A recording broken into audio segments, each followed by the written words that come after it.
So dito panabulmula met iti fruit bearing trees. So di gijemat iti dito fruit bearing trees met at dito economic impact na kayat naman di kita makatulong kadagiti kailian. So nga di gijay iti kikitaan tata iti opisina iti Enro. Ano ba yung fruit bearing trees? Wan di kita ala kamkrunana di kita kalamansi, mangga, atis, samet adamet di kita chiko, ken duhat di kita fruit bearing trees tayo nga mabalin nga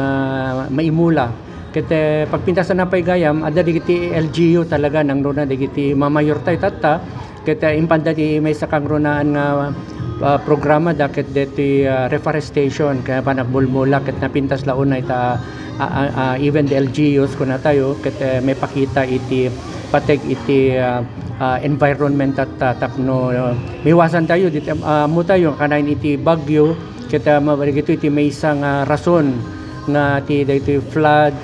mapaspasamag gapunta medyo kurkurang tayo siguro kadigiti kayo ket iso DJ iti aranamiden tatta ket baban pinakikinnamayat digiti national agencies kan kasama digiti different organizations ket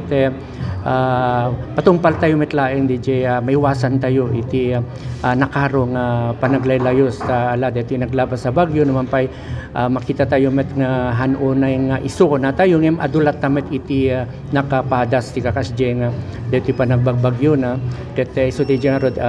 ti Enro iso met iti may isang kikitaan na dito pa nagtultuloy iti pa nagbulmula.